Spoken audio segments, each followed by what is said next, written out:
Okay, so Unit 4, Lesson 1 is called Solving Systems by Graphing. We're going to start off with a bell. We're going to tie into some of the other questions that we're going to do on this front page. But it says, which of the following ordered pairs land on the line? Select all that apply. Now, before you get into the actual plotting of these points, remember that points are set up with x first and y second. If x is positive, that's right. If x is negative, that's left. And then if y is positive, that's up. And if y is negative, that's down. So the first one says to go 3 to the right and then just stay there. So that point right there does not touch the line. So I'm not going to select that one. The next one says 5 to the right and up 2. So 5 to the right and up 2. That one doesn't touch the line. So I'm going to cross that one out. The next one says 4 to the right and down 6. So 4 to the right and down 6 is very close, but it's still not touching the line, so we don't want that one either. The next one says 2 to the left and up 7. So 2 to the left and up 7, bam. So that one actually touches, so I'm going to check that one off. The next one says, what's that, 3 to the right and down 2. So 3 to the right and down 2, really close, but not close enough. It's got to land directly on the line, so I'm going to cross that one out. And then the last one, if you ever have a 0, it just means stay. So I'm going to stay there in the middle, and then I'm going to go up 3.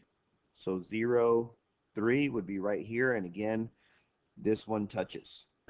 So there were 2 dots out of this graph that actually touch the line that was already there. Now, the reason why this is significant is because if a point lands on a line, we call that a solution. Now, there is a way to test that algebraically. And when I say algebraically, I'm just saying like without the picture. So if you only have the equations and you have to check a point, you can actually just plug the stuff in. So we're going to be doing this for a system of equations. So a system of equations is when you have 2 or more equations at once, and they have the same letters in them. And the solution to the system is the ordered pair. Ordered pair is the x comma y. That creates a true statement in all equations for the system. So in this first example, all the work is shown because I just want to explain like what it is we're asked to do when they tell us to check. See right here where it says check if 2, 5 is a solution to the system. So if this is equation 1, and this is equation 2, I have to check the point 2, 5 in both of those equations. And the way you do that is you take the x value and the y value and you substitute them in for the x and for the y. Now, anytime you substitute, you use parentheses. And the question is, once we work this out to a single digit on each side or a single number, is that going to actually be equal? So if you type this part over here in your calculator, it gives you 5. The left side only has a 5, so that actually checks out. Now, if this didn't work, if these two numbers did not match, we don't have to do anything, like we don't have to continue, and we could just say that it's not a system or a solution to the system. Now, because it worked in the first one, that means that we have to also test it in the second one. So we're going to put those same exact numbers in for the x and the y. Always use parentheses. The right side, since it's all numbers, that can be all typed in the calculator. And you can see again that this ends up with the same number on both sides. So as long as each one checks out and both equations actually work, the ultimate question here is 2, 5 a solution to the system? The answer is going to be yes.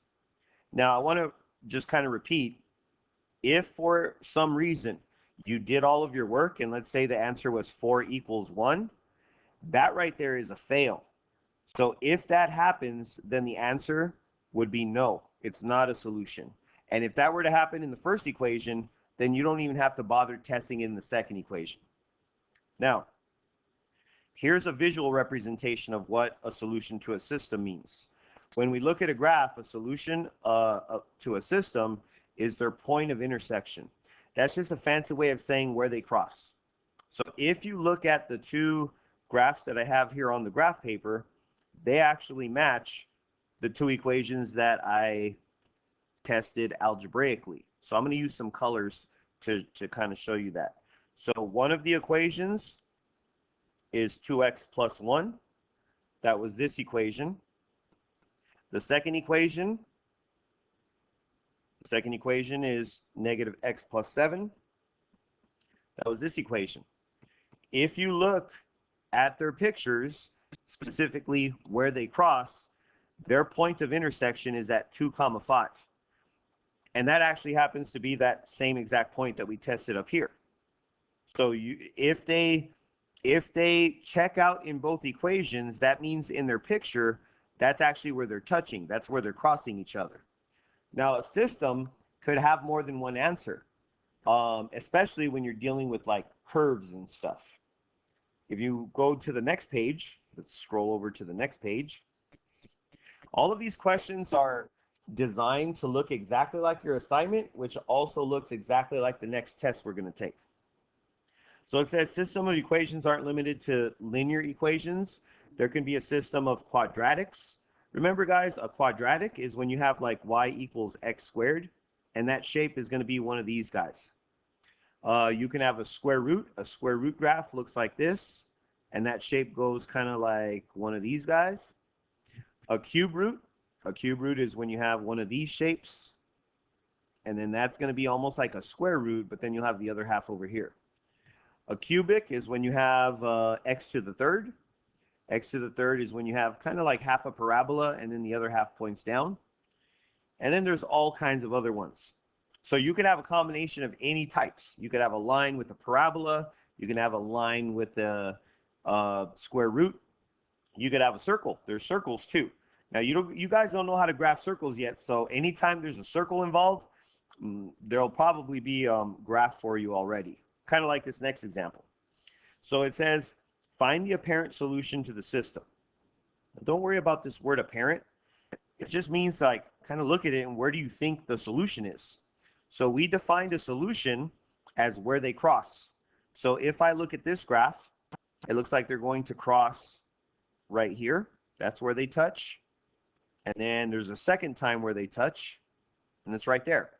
Now, unfortunately, drawing those dots or circling them, that's not good enough. We need to know the exact location where these solutions are happening. So a solution or these solutions to this picture, one of them is going to be right here at stay in the middle and go up 2, so 0, 2. And the second solution is going to be 2 to the right, and then stay where you're at. You don't have to draw them right on the graph. You could have drawn them over here. You could have wrote 0, 2 and 2, 0. But yeah, that's essentially what we're looking for anytime we're trying to find a solution to graphs. The nice thing is we're kind of easing you into it because we're going to give you some graphs that are already done, and you just have to find where you think they cross. Now, the second type of problem is going to be to draw your own graph so that it creates a certain amount of solutions. So we're going to draw a couple here, but specifically, they want you to draw a line. So it says, draw the line so it only has one solution. Now, there's a lot of different answers that you could draw here, but if I was to draw a line that only has one solution, it means that that line is only allowed to touch the graph once. So one possible answer that I could draw is a horizontal graph going like this. Now, that's not the only solution, as I kind of hinted just a few seconds ago. I could also draw it down here. So, oh, that's a horrible graph. I want to make sure that it doesn't go inside that circle. So I want to go like this so it only touches that dot. There's tons and tons of possible answers. If I want to get fancy, I can go off to the side here, and I can draw a graph that goes like this also. I'll just leave that first one that I drew. So I'll leave it going horizontal. So that right there has one solution because it's only touching the circle once. Now the second part of this says, now draw a second line that has no solutions. So if it has no solutions, that basically means not crossing or touching. So I would have to draw a line in a way that it doesn't touch the circle.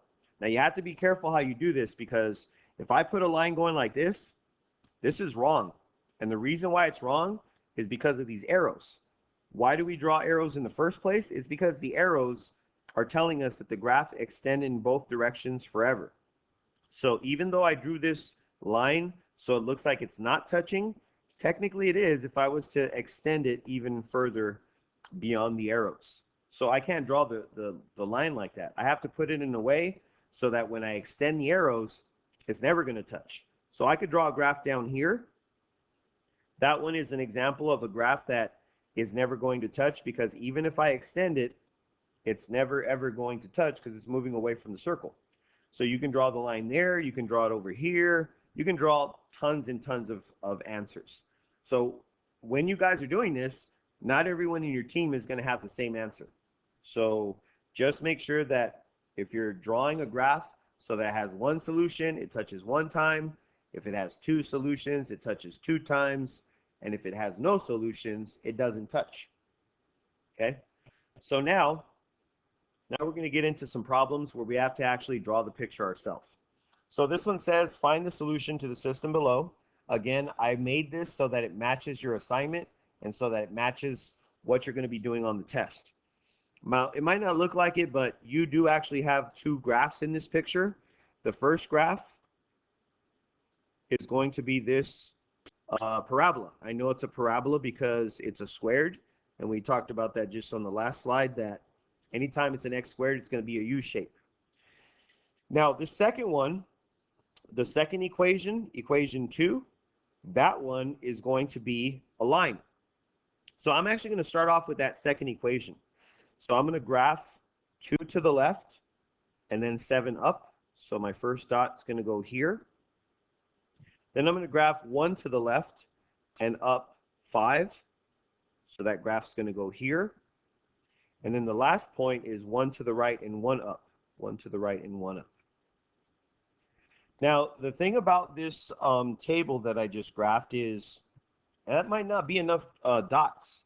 So I might have to continue the pattern all the way across the graph to ensure that it's going to touch the second equation once we graph it. So what I'm going to do is I'm going to look at these two dots here. I'm going to start off with the two dots that are closest to each other.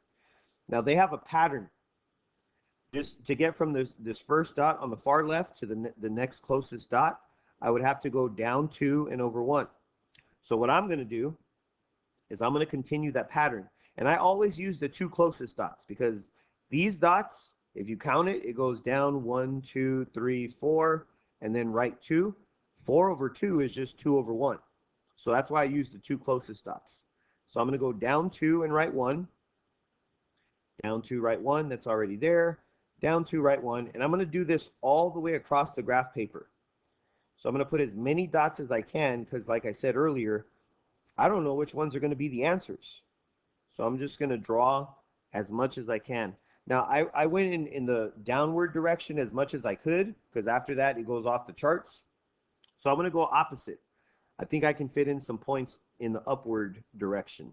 So instead of going down 2 and right 1, I'm going to go up 2 and left 1.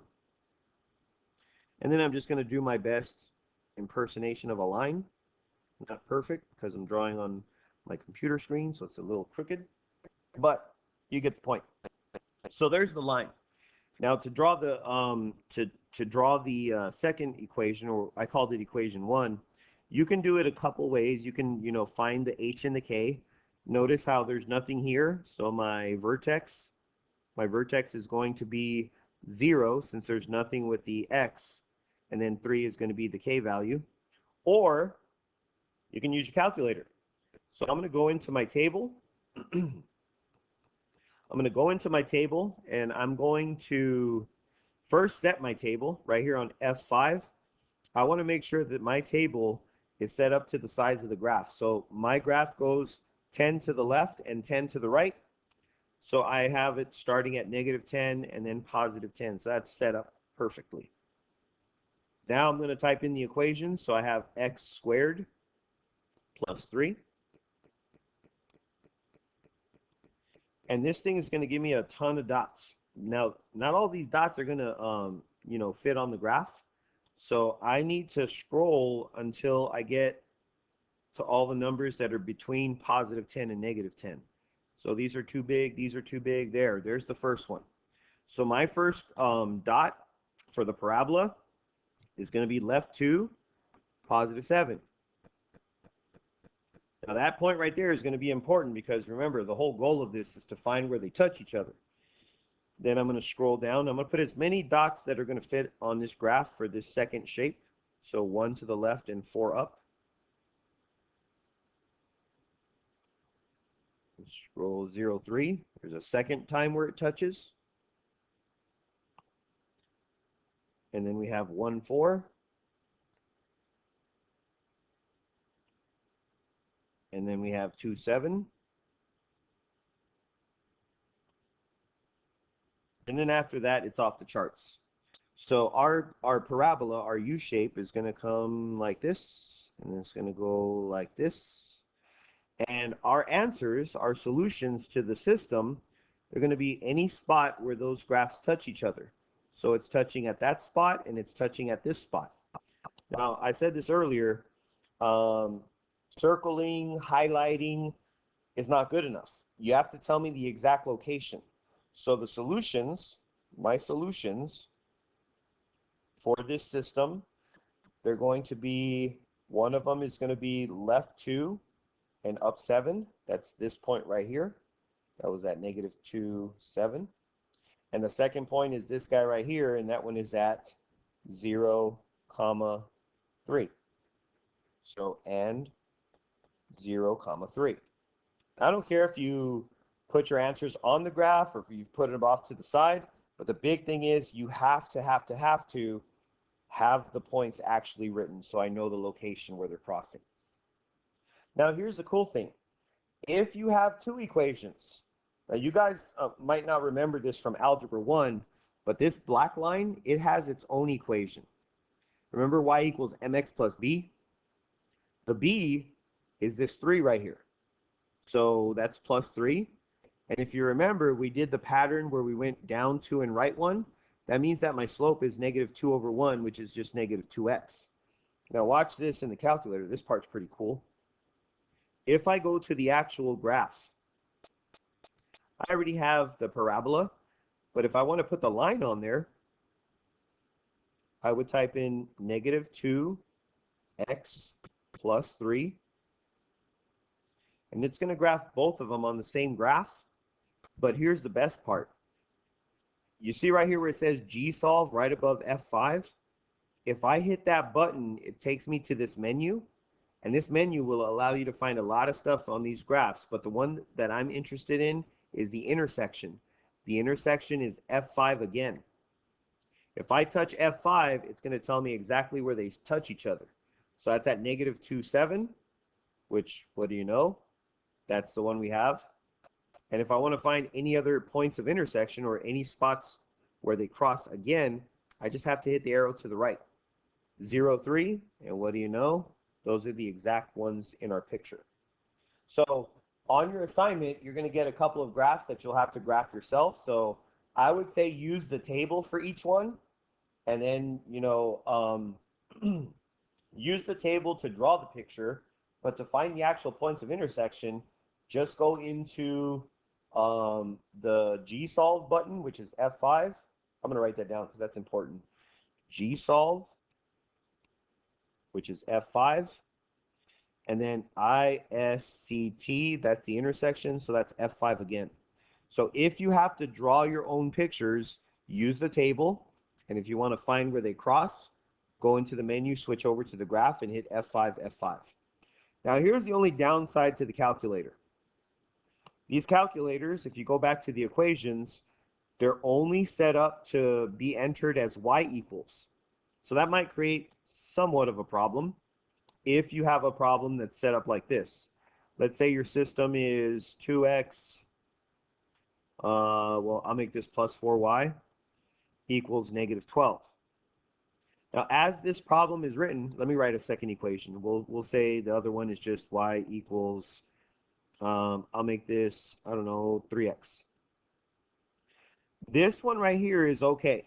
That one can be put into the calculator because it has y equals already. The second one, though, the second one is not ready to be put into the calculator. So what we would have to do on the second equation is we would have to get the y by itself by subtracting the 2x over. So I have 4y is equal to, and I like putting this in y equals mx plus b format. So I'm going to put the x first, and then the minus 12 second, and then I'm going to divide by 4. So I'll divide this by 4 and divide this by 4. So my equation, if I simplify this, is going to be negative 1/2 x minus 3. So that would go in the calculator, and that would go in the calculator. So let me just show you real quick. Let's delete everything. So delete, delete. Yes, I want to delete that, and yes, I want to delete that. So the first equation is 3x. The second equation is negative 1/2 x minus 3. I go into the picture, and if I want to find where they cross, I hit F5 and F5 again. Now this one, see, this is what I was talking about. When we graph by hand, we're going to get whole numbers, but I just randomly made up these problems. So this means that they cross at fractions, but regardless, that's still an answer. Now typically when we make U-graph, we're going to give you answers that are whole numbers, because when we get these like decimal answers, we have to solve those by hand to find the exact answers. So on this one, I'll just round it, 0.86, negative, what is that, negative 0.86. And the second one is negative 2 point, what did it say, 57? Yeah, 57. Now I'm going to say that again just to be clear. This specific problem, because I made it up on the spot, didn't work out very nice. It had these long decimals. The problems that we're going to give you, they're not going to be long decimals. For the most part, they're going to be either whole numbers or really, really nice fractions. But that's it. That should get you through the assignment. Your assignment is only like 12 problems, and if you keep your notes out, they go in the same order of the problems. So just like your notes started off with checking solutions, that's what you're going to have to do. Then when you have some pictures that are drawn and you have to find the solutions, that's what you're going to do. And then you'll have to graph a couple by yourself and then find the solutions yourself. When you're done with your assignment, make sure to use your Chromebook to take pictures of each page and upload it to our Google Classroom. And if you finish early, you can always work on old Delta Math assignments or missing Delta Math assignments. Just make sure to email me a screenshot so I know which ones I need to fix in your grade. And if you're done with everything, then you can always just work on some extra credit be able stuff.